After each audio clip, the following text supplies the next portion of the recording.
औज़ुबिल्लाहिमिनश्शैतानिर्रजीम बिस्मिल्लाहिर्रहमानिर्रहीम। Class 9 physics.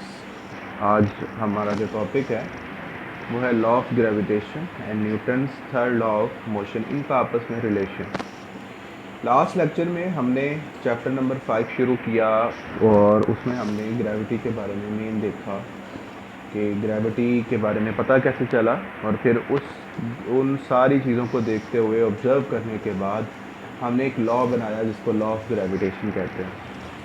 Newton's gravitation law के according हमारे पास हमने एक डेफिनेशन पढ़ी थी कि हर बॉडी दूसरी बॉडी को अपनी तरफ एक फोर्स के साथ अट्रैक्ट करती है, और वो जो फोर्स है वो उन दोनों बॉडीज़ के मैस के प्रोडक्ट के डायरेक्टली प्रोपोर्शनल होती है। मतलब जितना उनका मैस ज़्यादा होता चला जाएगा उतनी वो फोर्स ज़्यादा होती चली जाएगी, और उन दोनों बॉडीज़ के इन बिटवीन, उनके दरमियान जो डिस्टेंस है उसके स्क्वायर के इन्वर्सली प्रोपोर्शनल होती है। तो ये हमारे पास लॉ था, मतलब दो बॉडीज़ के दरमियान जितना आप जो है वो डिस्टेंस ज़्यादा करते चले जाएंगे उतना ही उनके दरमियान फोर्स कम से कम होती चली जाएगी। एक बात यहाँ पे आपको मैं समझा देता हूँ, इससे आपको समझ आ जाएगी। अगर आप दो मैग्नेट्स लेते हैं, मैंने उस दिन भी आपको मैग्नेट की एग्जांपल दी थी, तो उनको अगर आप करीब रखें तो वो बहुत जल्दी एक दूसरे को अट्रैक्ट कर लेंगे, क्योंकि उनके दरमियान डिस्टेंस कम है, उनकी फोर्स ज़्यादा होगी क्योंकि दोनों का मैस भी है। और उसके बाद फिर आगे आप डिस्टेंस इंक्रीज़ करते हैं तो शायद अभी भी जो है वो अट्रैक्शन हो, लेकिन जो पहले थी वो अब नहीं है। अब अगर आप फर्दर और जो है वो उनको दूर कर देते हैं थोड़ा सा, ठीक है, तो अब हो सकता है कि बिल्कुल ही अट्रैक्शन ना हो। तो डिस्टेंस के इंक्रीज़ करने से फोर्स ऑफ अट्रैक्शन जो है वो बहुत कम हो जाती है, इवन के बाद बिल्कुल ही ख़त्म हो जाती है कि वो इतने डिस्टेंस पे एक दूसरे को अट्रैक्ट कर ही नहीं पा रहे होते। तो यही यहाँ पर हिसाब है इस लॉ के अंदर। अब हमने न्यूटन्स थर्ड लॉ पढ़ा था, Newton's third law of motion, every action has a reaction but opposite in direction.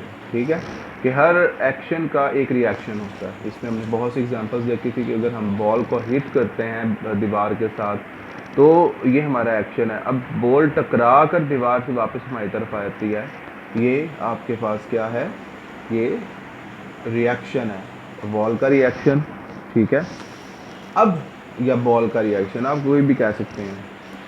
हमने एक और एग्जांपल देखी थी कि अगर जब हम चलते हैं तो हम क्या करते हैं कि पीछे की तरफ फोर्स लगाते हैं।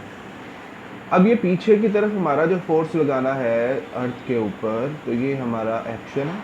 उसके नतीजे में ज़मीन जो है वो हमें आगे की तरफ धकेलती है, ये हमारा, तो ये अर्थ का हम पर रिएक्शन है। यही इसी बात को उसने कंक्लूड किया यहाँ पर कोट करने के बाद उसने आपको दोनों का रिलेशन समझाएगा। उसने ये कहा कि it is to be noted that mass m1 attracts mass m2 towards it with a force F, with masses m2 attracts m1 towards it with the force of the same magnitude of F but in opposite direction। यही बात है, दो चीज़ें एक दूसरे को attract करती हैं।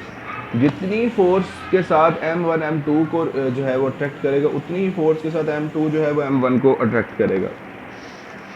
अगर हम ये कहें कि m1 का जो अमल है वो एक्शन है, और उसके नतीजे में जो फोर्स अप्लाई हो रही है m2 पर m1 की तरफ, तो ये उसका रिएक्शन होगा। ठीक है, तो ये आपके पास, लेकिन उनकी डायरेक्शन ऑपोजिट होती है, दोनों एक दूसरे की तरफ आ रहे होते हैं, सेम डायरेक्शन में नहीं जा रहे।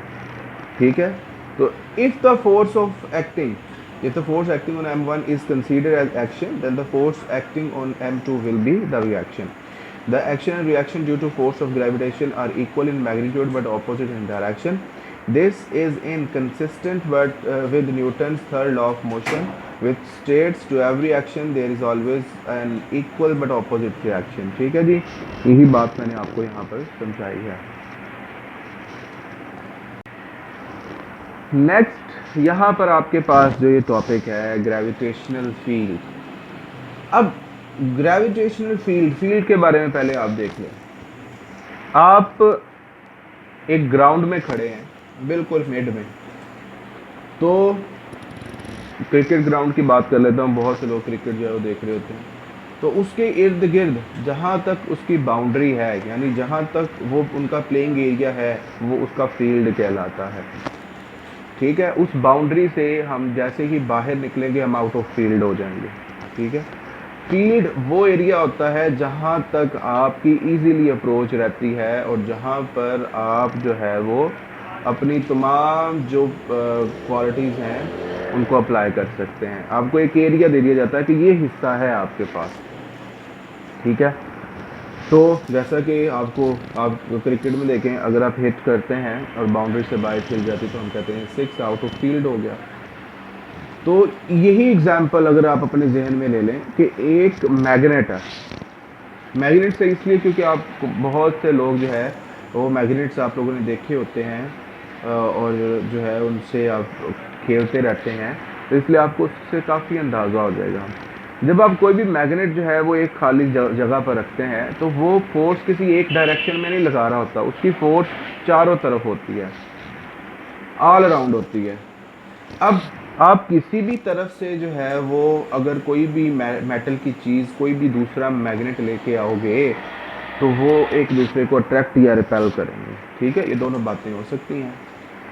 तो वो जगह जहाँ आप किसी दूसरे मैग्नेट को उस पड़े हुए मैग्नेट के करीब लाते रहोगे, जहाँ से उसके ऊपर फोर्स अप्लाई होना शुरू हो जाए, जहाँ से उसके ऊपर रिपल्शन या अट्रैक्शन लगना शुरू हो जाए, वो हिस्सा वहाँ से लेकर मैग्नेट तक वो हिस्सा आपके पास फील्ड कहलाता है।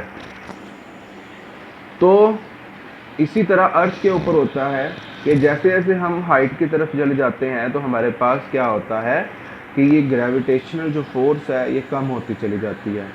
एक वक्त ऐसा आता है कि ये बिल्कुल ही ख़त्म हो जाती है। ठीक है, जहाँ पर हम बिल्कुल ही फ्री फॉल जो है मूव कर रहे होते हैं, फ्रीली मूव कर रहे होते हैं। तो ये आपके पास फील्ड है। तो अर्थ के अराउंड वो एरिया जहाँ तक आप ग्रेविटेशनल फोर्स को फील कर सकें वो आपके पास ग्रेविटेशनल फील्ड कहलाती है। उसके बाहर वाला हिस्सा जो है वो फील्ड में शामिल नहीं होता। देखें, according to Newton's law of gravitation, the gravitation force body between a body of a mass m and the earth is given by, ये आपके पास उसी फार्मूले को लॉ ऑफ ग्रेविटेशन को बता दिया गया, लेकिन m1 m2 की जगह पर उसने क्या किया है, यहाँ पर मैस बॉडी, जो कोई भी बॉडी हम हो सकते हैं, कोई भी आपके पास चीज़ हो सकती है, ये कैपिटल M का मतलब है मैस ऑफ अर्थ, और यहाँ पर उसने d² की जगह r² कर दिया, क्योंकि अर्थ जो है वो ज़्यादातर गोल कंसिडर की जाती है, इसलिए गोल चीज़ों का रेडियस होता है। Where m is the mass of earth and r is the distance of body from the center of the earth. अब the weight of a body is due to the gravitational force with which the earth attracts a body. ये आपके पास वो wait होता है, हम पहले भी पढ़ चुके हैं। Gravitational force is a non contact force, ये आपके पास क्या है, नॉन कॉन्टैक्ट होती है। मतलब अगर आपके पास the velocity of a body thrown up goes on decreasing while on return its velocity goes on increasing, अगर आपने कोई भी चीज़ जो है वो ऊपर की तरफ फेंक दिया तो जाते हुए उसकी वेलोसिटी कम होगी, लेकिन वापस आते हुए उसकी वेलोसिटी, उसकी स्पीड बहुत ज़्यादा होती चली जाएगी। तो ये आपके पास नॉन कॉन्टैक्ट फोर्स है, यानी ये दूर से भी चीज़ों को अपनी तरफ खींच लेती है। ये नहीं कि जो इसके साथ जुड़ी होगी बस उसी के ऊपर फोर्स है, जो इससे अलग है तो उसके ऊपर नहीं, ऐसा नहीं है। This is due to the gravitational pull of the earth acting on the body whether the body is in contact with the earth और नॉट, के अगर आपको, यही बात मैंने भी आपको कही। Such a force is called field force, तो ऐसी फोर्स जो कि आपके पास हर तरह दूसरी बॉडी के ऊपर अप्लाई हो रही होती है तो उसे फील्ड फोर्स कहते हैं। तो अ ग्रेविटेशनल फील्ड, अगर हम ये कहते, उसने लिखा it is assumed that a gravitational field exist all around the earth, कि अगर हम ये अज्यूम करते हैं, सोचते हैं कि हर तरफ है, this field is directed toward the centre, तो उसकी जो डायरेक्शन है ना उस फील्ड की, उसकी फोर्स की, वो आपके पास किस तरफ है, अर्थ के सेंटर की तरफ है हमेशा। ये आपको इस हर तरफ से एरोस के साथ यही बात उसने समझाने की कोशिश की है। अब आगे क्या है, this field is directed toward the center और the gravitational field becomes weaker and weaker as we go farther and farther away from it, जैसे जैसे हम सेंटर ऑफ अर्थ से दूर जाते चले जाएंगे तो आपके पास क्या होगा, ग्रेविटेशनल फील्ड जो है, फोर्स जो है वो ख़त्म होती चली जाएगी, कमज़ोर होते होते, वीक होते होते, यानी ख़त्म ही हो जाएगी आपके पास। In the gravitational field of earth the gravitational force per unit mass is called the gravitational field strength of the earth, जैसे जितना हम करीब हैं उतनी उसकी स्ट्रेंथ ज़्यादा आती चली जाएगी, जैसे जैसे हम दूर जाएंगे उतनी ही उसकी स्ट्रेंथ कम है। तो ग्रेविटेशनल फील्ड के अंदर रहते हुए जो फोर्स अप्लाई होती है पर यूनिट मैस के ऊपर, जो भी मैस है पूरे मैस के ऊपर, ये उसकी स्ट्रेंथ कहलाती है, the strength of gravitational field